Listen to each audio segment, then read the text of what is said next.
부유함을 버리고 고통받는 삶을 택한 왕자. 2500여 년 전, 현대의 네팔에 속한 히말라야 산기슭에 커다란 궁전이 있었다.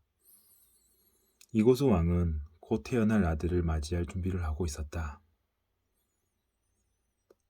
왕은 아들을 위해 유별나게 원대한 계획을 세웠다.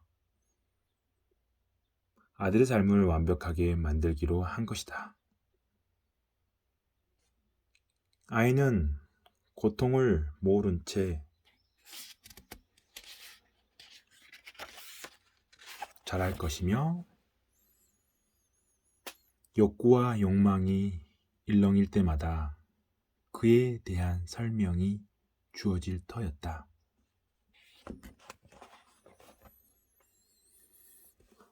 왕은 높은 성벽으로 궁전을 에워싸 왕자가 바깥 세상과 담을 쌓게 했다. 아이는 온갖 음식과 선물, 비위를 맞춰주는 하인에 둘러싸여 응석바지로 자랐다. 그리고 계획대로 아이는 인간사의 잔인함을 모르는 사람이 됐다. 왕자는 유년기를 이렇게 보냈다.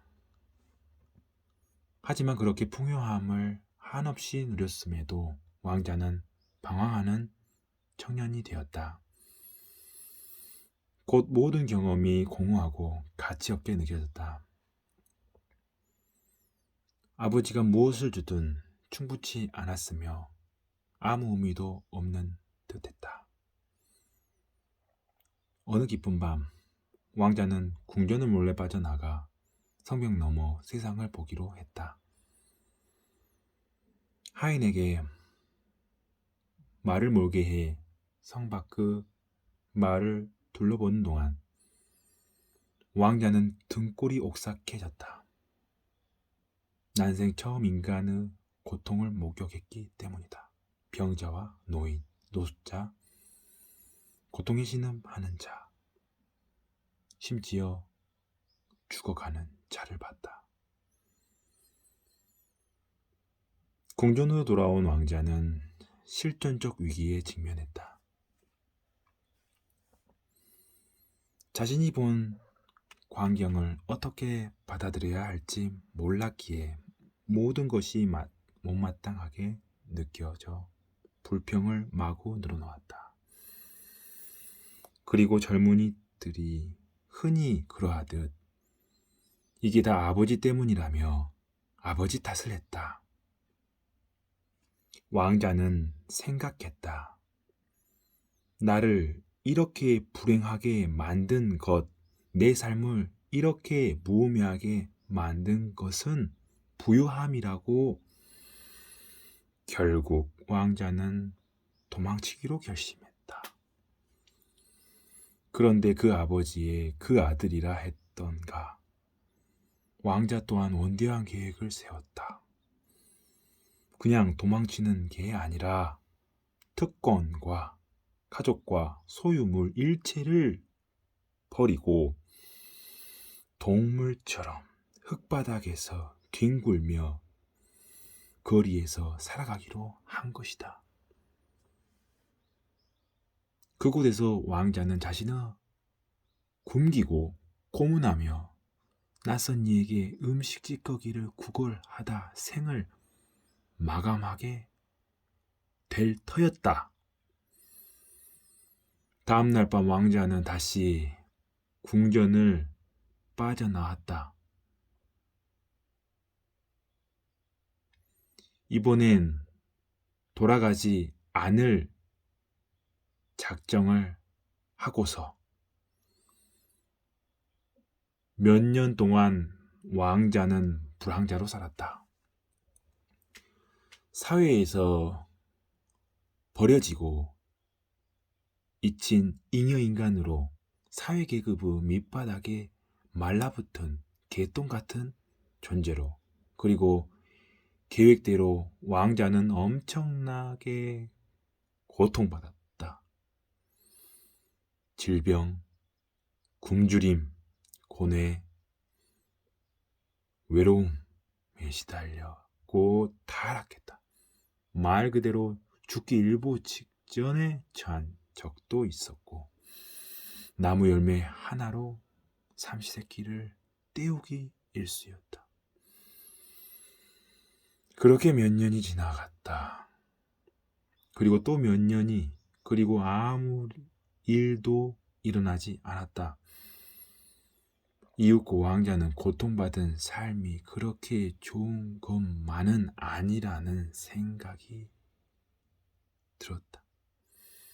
원했던 통찰력을 얻지 못했으며 삶의 신비와 궁극적 목적도 밝힐 수 없었다. 마침내 왕자는 남들은 얼추 다 아는 진리를 깨닫기에 이르렀다. 고통은 천하에 몹쓸 것이라는 사실 말이다. 게다가 딱히 의미가 있는 것도 아니다.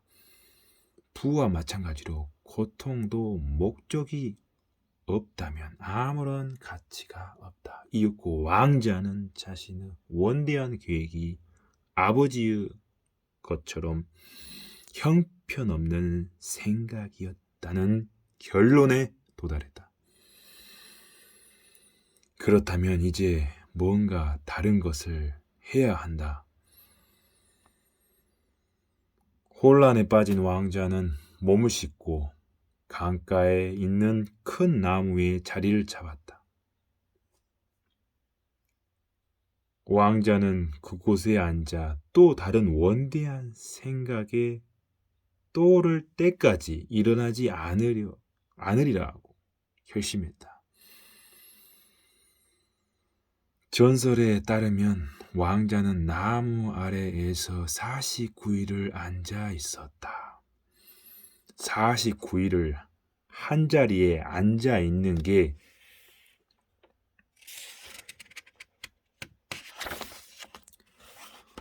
생물학적으로 가능한지는 제쳐두고 그동안 왕자가 심오한 깨달음을 여럿 얻었다는 점만 이야기하자. 그가 얻은 깨달음 가운데 하나는 이것이다. 삶 자체가 일종의 고통이다. 부자는 부유해서 고통받고 가난한 자는 가난해서 고통받는다. 가족이 없는 자는 가족이 없어 고통받고 가족이 있는 자는 가족으로 인해 고통받는다. 세속적 쾌락은 쫓는 자는 세속적 쾌락 때문에 고통받는다. 금욕하는 자는 금욕 때문에 고통받는다. 모든 고통이 동등하다는 게 아니라 분명히 어떤 고통은 다른 고통보다 더 아프다. 하지만 인간인 이상 누구도 고통을 피할 수 없다. 몇 년 뒤 왕자는 자신만의 철학을 세워 세상에 설파했는데 그 첫째 가르침은 이렇다. 고통과 상실은 피할 수 없으니 그에 저항하려는 마음을 버려라.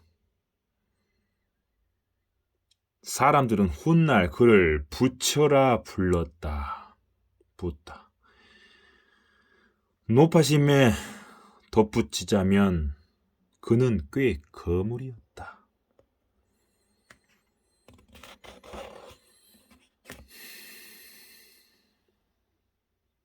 우리는 수많은 가정 아래 깔려있는 전제가 있다. 이것은 행복의 알고리즘적 현상이라는 믿음이다. 다시 말해 로스쿨에 들어가거나 복잡한 레고 세트를 만들 때처럼 주어진 규칙과 절차에 따라 문제를 푸는 방식으로 행복을 얻을 수 있다고 생각한다는 뜻이다. X를 달성하려 하면 행복할 수 있다. Y처럼 보이면 행복할 수 있다. Z와 함께 하면 행복할 수 있다. 이렇게 사실은 이 전제가 문제다. 행복은 답이 있는 방식이 아니라 인간의 본성은 불만과 불안을 포함하며 곧 알게 되겠지만 이것들은 지속적인 행복을 달성하는데 필수 요소다. 부처는 이 점을 종교적, 철학적 관점에서 주장한 것이다. 나도 글을 읽는 고통을 피하기 위해 글을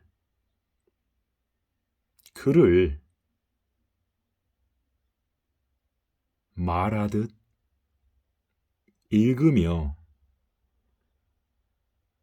실수하는 말, 그 버릇, 그것이 있기에 더 정성 들여 글을 읽는 나의 만족이 있다.